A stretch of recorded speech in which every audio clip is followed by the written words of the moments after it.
നഴ്സുമാരുടെ സംഘടനയായ United nurses association വീണ്ടും പണിമുടക്ക് സമരത്തിലേക്ക്.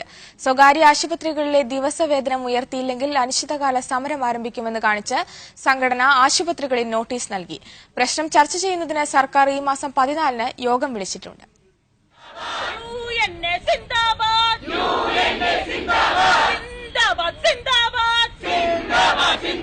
നിരവധി സമരങ്ങൾക്കും പ്രക്ഷോഭങ്ങൾക്കും ഒടുവിൽ കഴിഞ്ഞ സർക്കാർ നഴ്സുമാരുടെ ദിവസവേതനം ഉയർത്താമെന്ന് ഉറപ്പു നൽകിയിരുന്നു.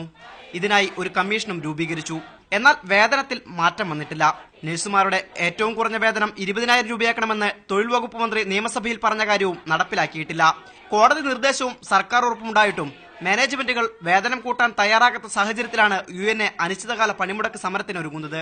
മാന്യമായ ശമ്പളം നൽകാൻ തയ്യാറാവാത്ത ആശുപത്രികൾക്ക് 29-ാം തീയതി സംഘടന സംസ്ഥാന വ്യാപകമായി 14 ദിവസത്തെ നിയമപരമായ നോട്ടീസ് നൽകി.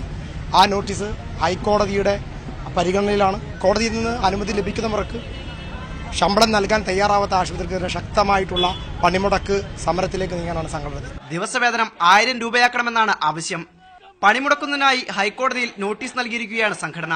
ഇതിനിടയിൽ നഴ്സുമാരുടെ പ്രശ്നം ചർച്ച ചെയ്യാൻ സർക്കാർ യോഗം വിളിച്ചിട്ടുണ്ട്. ഈ മാസം 14-ന് തൃശൂരിൽ വെച്ചാണ് സർക്കാർ യോഗം. മീഡിയ 1 തൃശൂർ.